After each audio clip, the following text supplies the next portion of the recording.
والإمام الخميني رضوان الله تعالى عليه ونسأل الله أن يحشرنا معه. الإمام الخميني قاتل صدام كرجل كافر. والعراقيين الذين سقطوا بسبب الحرب وذول الأيتام الموجودين وذول الأرامل من يتحمل مسؤوليتهم؟ شنو يتحمل مسؤوليته؟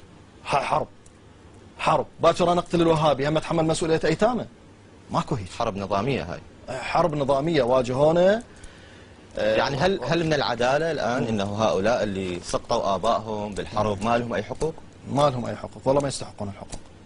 هاي الجيوش ما يستحقون. ما يستحقون؟ ما يستحقون. طيب أنا شفت أنت خلقت إذا أنت خلقت هذا اليتيم اللي أبوه سقط في حرب العراق الإيرانية، أنت خلقت عدو، هذا من يجي قاتلك لا تقول لي ليش قاتلتني؟ هل أنت هامله؟ أي خلي قاتلني، أهلا وسهلا به.